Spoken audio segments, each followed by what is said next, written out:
Okay, good evening, everybody. My name is Dr. Colin Murphy. I'm the subject leader in Media, Film and Journalism at Ulster University, and I'm also the course leader for the MA Journalism, and I'm the founder of the MA Journalism and the BA Journalism at the university. Um, we're going to kick off in a few minutes just with a more formal presentation.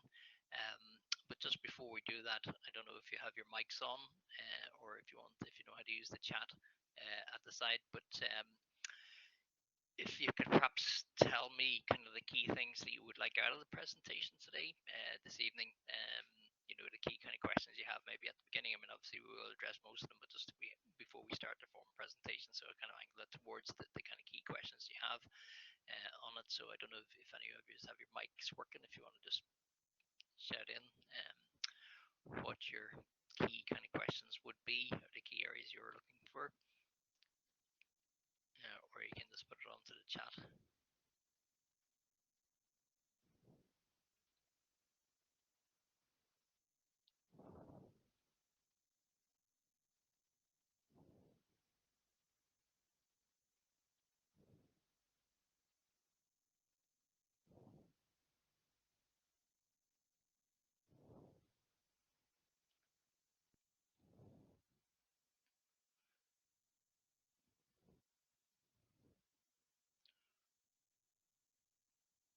Okay, well, I'll give a very general introduction to the course itself, and then just talk a little bit about journalism in total as a profession. And we're also joined this evening by one of the current students on the course who just actually finished the course today. So congratulations, Amy Murray. You just got your dissertation in. I think it was last night. Today was the deadline of 4 o'clock to get it in to complete all the coursework.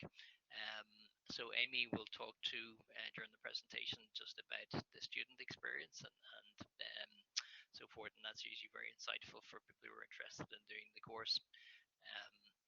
Okay, so Amy will join us just in a few minutes, but as I do the presentation, if anybody has any questions, queries, whatever, just put them onto the chat. We only have a relatively small audience tonight, so we can make it more interactive. But in terms of the MA journalism itself, the course has been fairly much full since Easter. So, but if you were interested in trying to join the course this year or next year, but if you're interested in this year, there is one or two students who have kind of indicated that they're going to defer for the year, who've already been accepted onto it. So we will have maybe one or two places left, but the bulk of the places have already were taken up by Easter, because that's how we do the applications. Okay, so in general terms then, I'll just do kind of a general introduction. So the MA Journalism has been running at Ulster University for just over 18 years. Before that, it was a postgraduate diploma in newspaper journalism. The MA journalism is unusual for a master's in the sense that it's a dual qualification. So it's a master's degree which is awarded by Ulster University, and it's a master's degree that's recognized around the world. But in addition to that, and this is what kind of makes the course, I suppose, unique, but also makes it very difficult for students taking the course in the sense that there's quite a high bar, but is that the National Council for Training of Journalists also accredit the course, and then for successful students they will also give a dual qualification to successful students. So the key benefit of that is that the NCTJ is run by the editors, so it's editors of Sky News, editors of BBC News, editors of all the major regional papers and so forth, and I'm actually on the board as well of it. I'm actually the only non-editor on the board of the NCTJ, but it means that your qualifications are industry ready, and that means that when people are advertising jobs within the sector, they say must have NCTJ qualifications, must have NCTJ whatever. So you're not just looking for when you graduate a job in Northern Ireland, it could be a job anywhere across the UK. There's 77,000 journalist positions across the UK, and despite what people might think and the news that you would read about the number of journalism jobs decreasing and layoffs in this paper and that paper, whatever. There's actually been an increase in the number of journalism jobs over the last number of years, and the reason for that is that every organization now kind of needs a journalist working for it, and that's because everybody now needs a front end website, and they need to be communicating to their audience. So whether you're a business like Amazon, or whether you're kind of just a organization like the Housing Executive, we have people who are graduates of a course working in all those organizations, as well as obviously BBC, UTV, ITV, Al Jazeera, CNN, Reuters, people working across the world in various different roles. But so as the kind of traditional newsroom jobs have disappeared, and there's been decline kind of in the traditional, what we would call newsroom jobs, other types of roles that journalists can fulfill have increased, so that's good. And the other benefit that students have from a course is that it's a multi-platform journalism course. So that means that when the students are, what we train is people to be able to communicate across all the platforms. So it's print, online, video, and audio. And again, those skills are in demand. Everybody now wants to put video onto their website. They want to produce videos because they want to produce audio content. So again, those skills are in fairly high demand, and particularly if you have all the other things with them. So over the next few minutes, and we go through this fairly fast, and that will give us time for questions at the end, and then Amy will make a brief presentation about her experience of the course. We'll just give you kind of a whistle stop about the course itself. But first, just kind of some general things about the benefits of studying at Ulster University. First of all, is that there's excellent conversions courses if you want to change career. So we've had people come into our courses. For instance, the editor of the Belfast Telegraph, Margaret Canning, came into our course, and she was a solicitor, and she just wasn't enjoying being a solicitor. She wanted to do something more interesting and something more active. So she had a job change to a journalist, and when she did the 1 year master's and change. We've had a former chief inspector of police, ironically, who wanted to switch sides, and he became a journalist and actually became a lecturer just afterwards. So it does allow you, if you're in one sector, to change your career. Obviously, any qualification will give you a competitive edge for employment. Obviously, there's a huge personal fulfillment, and that's one thing about journalism. Like, nothing beats when you write a good story and the story actually makes a difference to people's lives. There's absolutely no money, no salary, no nothing is ever going to beat that as personal fulfillment. Obviously, taught by experts.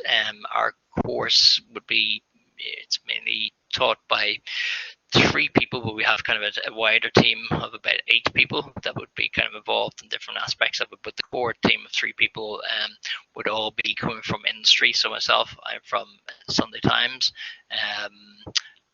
and then Maggie Swarbrick is from BBC, and Leona O'Neill, our other lecturer, is from, she worked with the Belfast Telegraph, Q Network, and Al Jazeera. So that's kind of the expert tuition you get, as well as other kind of academic staff as well. Dr. Gail Bayliss would be kind of a leading academic in photojournalism.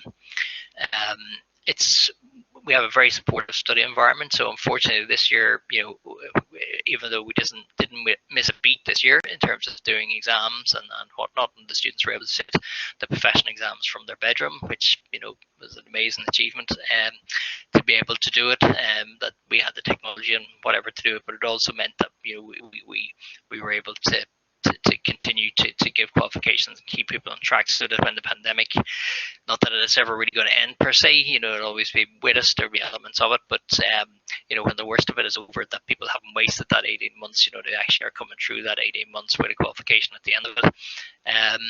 You can get academic and professional qualifications. So that's what this course does. It gives you an academic qualification and a professional qualification all in the one course. And then obviously great links with industry bodies and employers. So we have built up over the last 20 years plus very strong relationships and a good track record with most of the major news organizations in Northern Ireland, and some of the more international ones. And we would also, over the summer, we were doing work for UNESCO in terms of training journalists all around the world before they went into hostile environments. And we actually had some of our team who do that training are stuck now in Afghanistan, unfortunately for them. They're international security experts, but they do security stuff around the world, and usually they're last out of places. They're at the moment.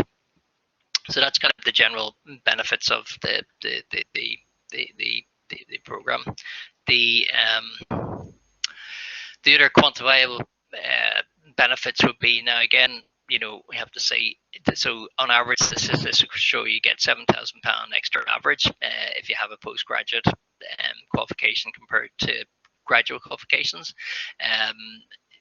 Postgraduates are 21% more likely to be in high skilled employment, and then data from the Department of Education has shown that the earnings and employment rate in Northern Ireland increase in line with your education.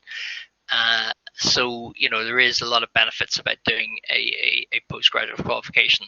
The difficulty for everybody now is, apart for the very specialist areas such as medicine or the medicine related undergraduate courses, the problem is that so many people now in Northern Ireland are getting near 50% are getting a degree, that the degree has become what the A level used to be 20 years ago. It's just seen as a base qualification as opposed to that specialist qualification.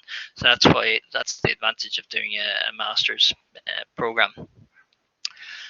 So what it generally offers is, now in terms of the MA journalism, because of the amount of work involved in the course, we tend to be quite rigid and kind of advise people that it's better to do it as a full-time course, or certainly the majority of it as a full-time course, and maybe just do the dissertation at the end as a part-time.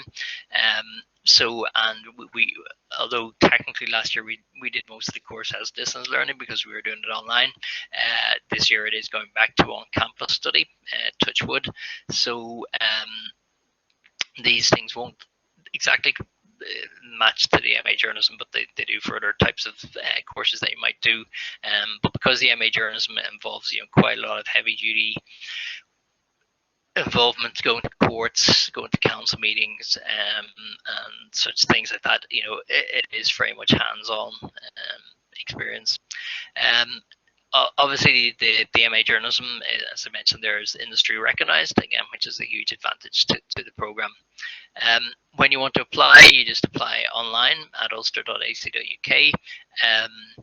As I said, there was an official closing date for our course, which was the 26th of February, and the course was generally full from that, and there was a reserve list created. But if people are still interested, so there'll be one or two places make them available, so it is worth putting in your application. But obviously, time is not of the essence.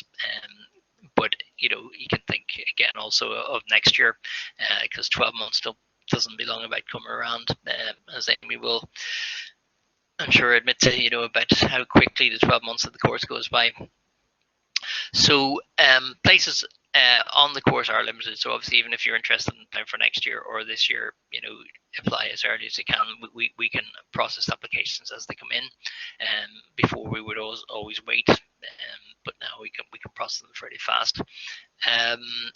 You can apply for multiple courses, although separate applications are required for each course. And obviously, make sure you complete the full application things, and if in doubt, please contact us and we'll be happy to help with the application. In terms of fees and finance, then courses like the MA journalism, they cost £6,270 for 2021-22. There is flexible payment options, and if you're already an Ulster University graduate, there's a 10% alumni discount, and there's a 5% discount if you pay upfront, and then there's Finance and I loans are available up to 5,500, so they would cover most of the cost of something like the MA journalism. Some of the other MA courses can cost up to 10,000 or 11,000, but we've always been really keen to keep the price of the MA journalism course low, as low as we can, and that's nothing got to do with the quality of the teaching on it. But it is one of our big things is diversity and equality of opportunity, and we are very very keen, and we have a special fund as well, where we try and ensure that it's the talent, so it's the people who actually have the talent for journalism, the people who come from the working class areas, the people who come from the areas where the stories are being generated. We want to get a good cross section of the community onto the course, so we try and keep the cost of the course as low as possible. For students to come onto it. And although that might seem a lot of money now today, when you look back at that in 5 years' time, it's going to look like a very reasonable amount of money. And particularly if you compare it to MA courses in the States, you're talking about 30,000-40,000 to do them, and even the ones in England are 15,000-16,000. Very very expensive to do them. So it is worth certainly thinking about it. Okay, so in terms of the course itself then, so one of the biggest advantages of our course is that it's a dual qualification of a master's degree and an industry qualification of the National Council for Training of Journalists. So you would get, if you complete it successfully and complete all the NCJ exams, as well as all the exams for the masters. Now, what we do is we do the same exams for both, so you don't have to duplicate. There's some slight differences, but most of it is the same. You get a NCTJ diploma in journalism, and that's the qualification that allows you to enter the profession in the UK. It's also recognised in Ireland. It's also recognised in places like Australia and Canada. So if you want to go abroad for a few years or whatever afterwards, again, there's strong recognition in those countries. The curriculum is set by the industry and includes things such as news research and writing, online, print, TV, audio, radio. We also, and this amaze some people, we still do shorthand, aiming to get people up to shorthand 200 words per minute. And the reason for that is that, it's, if you're interviewing people on the phone, if you're in a court, if you're at a council meeting, or if you're at a thing, a lot of places, such as council meetings and installment and in courts, you can't record. So you have to have some way of fastly writing down what people are saying. But even if you're interviewing somebody on the telephone, certainly, what I would do is still I would take a shorthand note of it, because, you have to turn around journalism so fast, and you have to be so accurate that you need to be able to accurately quote what people are saying. So, having notes in your notepad done in shorthand is one of the fastest ways of doing that, keeping that accurate note. We cover public affairs, which is looking at the background to basically how the state works. So you're looking at local government, national government, interaction with the European Union, North-South relations, UK, or England, Northern Ireland relations, and so forth. So a very good grounding in that, because if you're interested in journalism, one of the key things you need to do is understand the rules of the game. So you need to understand how government works. You need to understand how councils work. You need to understand how funding works, all that. So that's all explained in that public affairs module. And then media law and regulation. Again, that's a module that I teach. And again, media law is a huge piece of the work of a journalist, understanding media law and regulation. There's 61 pieces of legislation now, basically, that affect the work of a journalist in Northern Ireland, and it can be everything from defamation. And so I don't know what you know of defamation, but it's if you lower someone in the eyes of right-thinking members of society, through to copyright, through to data protection, through to contempt of court. Any one of those things can get into very serious trouble as a journalist, and can end you in a lawsuit. So we spend a lot of time looking at media law and regulation and learning it by route, so that when the students go out, most of the time they're far more qualified than their editors in terms of understanding the law and understanding what you can do and what you can't do. And we also look at that from the point of view of investigative journalism. So we're not trying to say you can't write this or whatever. What we're trying to say is, this is how you have to do it, and do it right, and to say you have to prove things. We also do court reporting and the law around court reporting, and we do law and ethics. And we also do, unfortunately this year because of the COVID, we couldn't do live reporting in courts and councils, but we will be getting back hopefully next year, next academic year, to that. And also what the students do is they build up a portfolio. So when you go out looking for employment, you have a portfolio of work done, but also we're encouraging people to build build up networks of contacts with people as well as they go through the course. So it's not just that you finish your course today, like Amy did, and then you start trying to get a job. You're trying to kind of work towards that and build up that network of contacts as you progress in the course. So the academic element, then we have a module which is Journalism Society, and that would look at things like ethics, objectivity, sources, and so forth, and very important. So we're not just looking at the technicalities of journalism, we're also looking at the broader ethical issues, the broader societal issues that your job as journalists involves, and then also students just today at 4 o'clock finished their dissertations, and so that dissertations is a major piece of work. It's a 12,000 word piece of work that the students have to do, and it kind of, you can pick the topic yourself within reason, so you pick something that interests you or something that kind of stimulates you, but it is a strong piece of academic work that can lead on to PhD or lead on to further research. So but it shows that you can kind of work independently and work to deadlines independently, which is very important in journalism. And then, as I mentioned there at the outset, then there is an expanding media sector, and it means that graduates, as well as getting jobs in the traditional places such as BBC, Belfast Telegraph, ITV, they're also working a range of roles. So we have graduates now working in the press officer for the RNLI, the press officer for housing executive, working in the Stormont Executives Information Service. So they're working a wide range of roles, where there's journalistic skills required, but them wouldn't be what we would, traditionally have considered to be journalistic roles before. So in terms of the staff that teach on the course, we have high qualified and experienced staff from BBC, from the Sunday Times, the Irish News, with very strong links to the accrediting body. So most of our staff are markers for the NCTJ, as well as being on the various bodies and so forth. And that kind of keeps us very close to what's going on within the industry and profession. We do organise placements during the summer. So they're organised with organisations like BBC, the Irish News, Belfast Telegraph, Downtown. And this is a huge assistance to students in trying to get started in their careers. It gets their foot in the door, it helps build up their contacts, it shows them shows them what it's like to work in the different places and different jobs and so forth. So a really important part of the course. And then we also have an assistance in building up a portfolio of work, and that's a multimedia portfolio, covers TV, radio, and print. And again, that's to help you get your first job, your first piece of work, and whether it's freelance work or permanent work or contract work or whatever, it's you need to be able to produce goods, and again, we'll be very focused on making sure that it's real life stuff that you're doing from the very get-go. It's you learn journalism by doing it, as opposed to being talking about it. So we try and encourage that as much as possible. Now, we have invested 6.5 million in media centres, in the media centre in Coleraine, and it's the first in the world, first dedicated university in the world that has an 8K audiovisual studios. It has multimedia newsrooms and other facilities as well.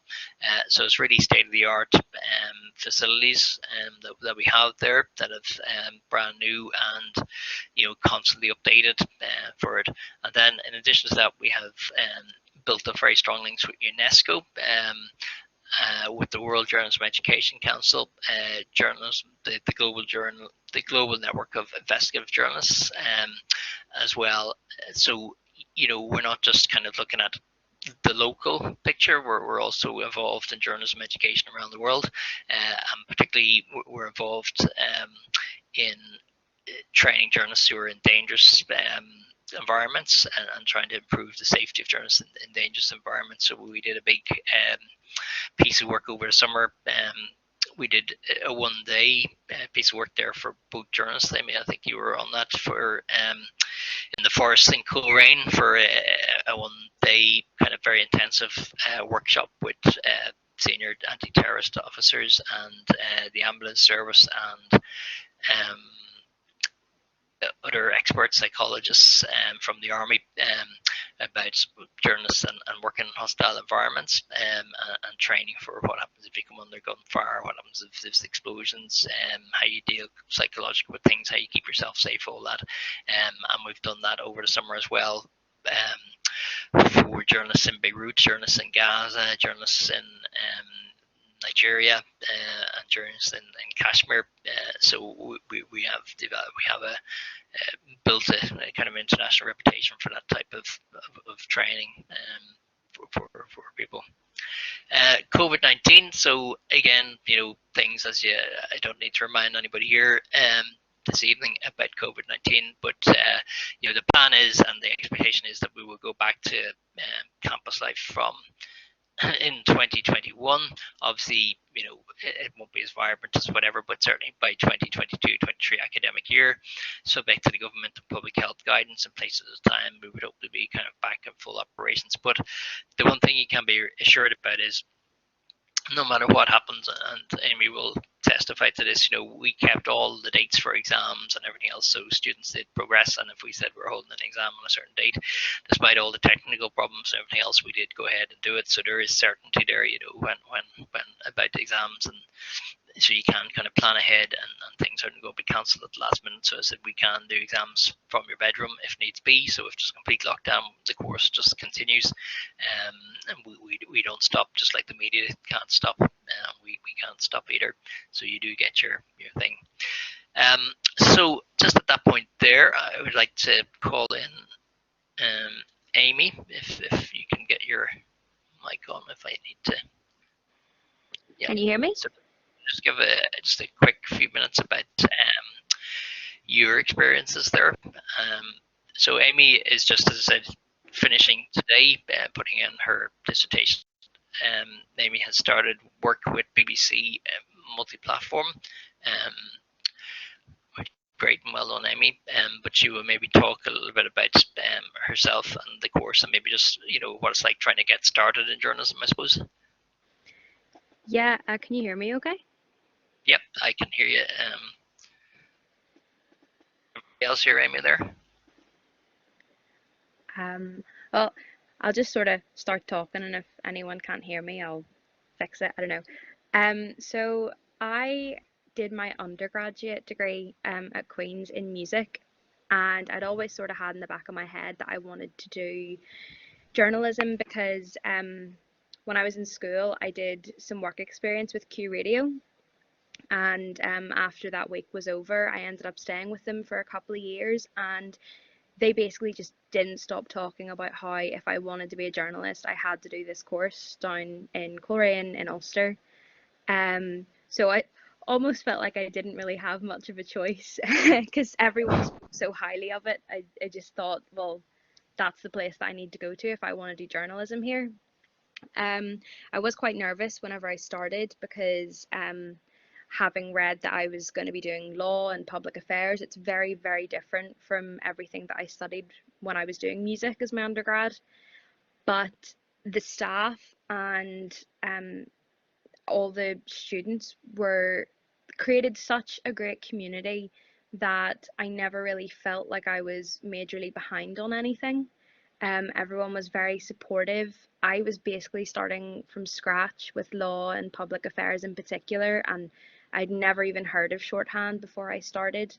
But it was done and taught in such a manageable way that I was actually kind of surprised come the end of the first semester I could actually do these things that I thought were completely impossible at the start.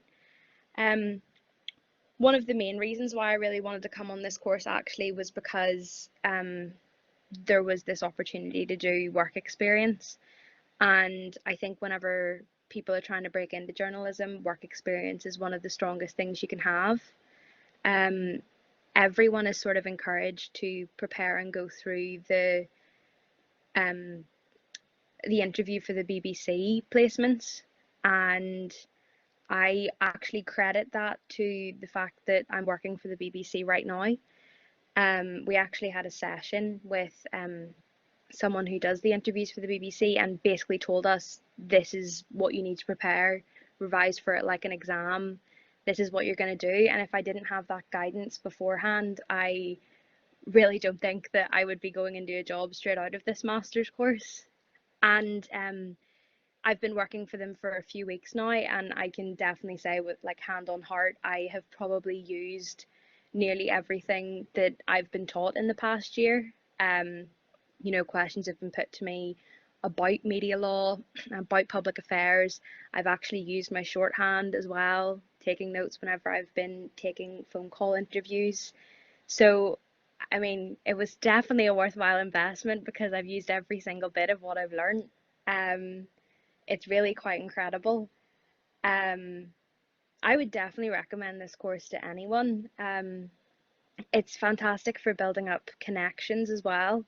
I've got quite a strong group of friends now from this course, and we've all sort of been cheering each other on from the background, and we've been able to help each other with job applications that have been coming up and pointing people in the right direction whenever we see jobs that we think they'd be perfect for.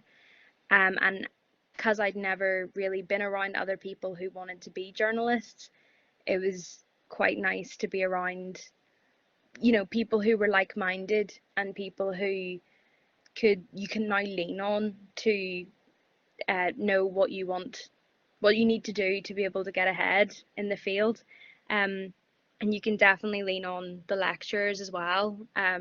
I think there was probably not a week went by that I wasn't sending multiple emails to Colin and Leona and Maggie, just asking if they could clarify things and asking if I could have a bit of help looking over CVs or looking over work that I was due to submit. Um, but yeah, unless there's any questions, I don't really know what else to add. Just this is a really, really good, thorough course, and I really, really recommend you doing it if you're serious about a career in journalism.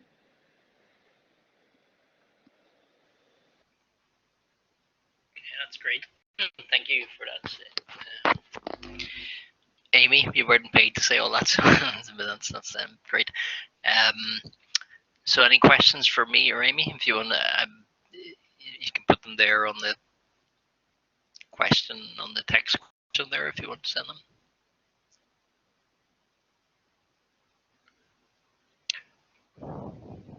Yep. Okay. Thanks, Toy. Okay. Well, if there's no other questions, I think we've given you kind of a real kind of run through there. It's been kind of a bit fast run through, but you've heard from myself and from Amy. So if there is any other questions or thoughts that people have or queries, you can contact me directly. My email address is on that there, so it's c.murphy@ulster.ac.uk. My telephone number is there as well. So if you want to, have a quick chat with us, or whatever, you can do that. So Simon, you're asking the question is what is the application like for the MA?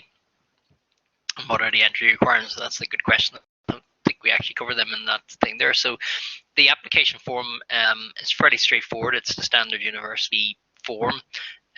So you just put the course you want to do on it. There is a bit where you do a personal statement as to why you want to do the course. So again, we're looking for stuff in that personal statement about that you have done a bit of research about the course, I suppose, and that you have some reason that you want to be a journalist, not that you kind of have read something or seen a film with a journalist in it and you think it might be a nice profession or something like that. So we're looking for something that's kind of, I've written a piece for my local paper, or I read my paper avidly or whatever, or I've done some work experience in journalism and I've found it very interesting, that type of thing. So you generally put that into it, but we then also interview all the candidates as well. So so at the interview, we're quite thorough in that, because we give you kind of a public affairs quick quiz in that, and we also kind of ask you about your motivations for wanting to do the course, your knowledge of it, that type of thing. So so it's the application form itself, gets you just to the interview, and then it's really the interview probably that's more important in terms of it. So but the interview is only about 20 minutes, so I wouldn't let it put people off, but it's just you have to prepare quite a bit for it, in a sense of think through what it is, why you want to commit yourself to a course, and that's also a filtering process. We're trying to make sure that the students, aren't getting onto the wrong course. They actually understand what's ahead, and they understand what it's about, and that they go through with their eyes wide open. In terms of the entry requirements, is by the start date of the course, you have to have at least a 2-2 degree. It can be in any subject, but it has to be a recognised degree. or there is a way you can do it through what we call as acquired prior learning, APEL. So say for instance, if you had worked in something related to journalism for 2 years or 3 years, the experience and knowledge you have, that can be the equivalent of an undergraduate degree, but most people come through it just with their BA degree. So that's the entry requirement. Obviously, looking from your name, it's that you're an international student, but there is obviously a bit more. There's English language requirements as well with IELTS if you're an international student, but that doesn't really apply here, I don't think, for anybody this evening. So the entry requirement is then, as I said, to have your degree, 2 or better, in any discipline, and to pass the interview. And that interview, is the one of the key determinants, I suppose, of it. Any other questions there, Finn? Do you have any questions or? Yes, so the applications for the next academic year, for the 2022 academic year, so they basically would open now. You could actually apply for a place now. Now you might confuse the applications office because obviously there's still some courses where students are applying now for September 2020. September 21 entry, so you're probably best just to wait until that's over. But once that's over, you can apply. And the deadline for applications, we haven't just set it this year, but it's usually set at the it's like for a Sunday night in February, so it's usually around the 26th or 27th February, but usually kind of the last Sunday night in February is the closing date for applications. And then what we try and do is we do the inform people who've been successful in the application, and then the interviews are normally done on around Easter week. They're sort of the week after Easter, so it's when students are not at college, so they don't have to miss class to do the interviews. But that will be up on the website. It's just not advertised at the moment, but it's generally around that time.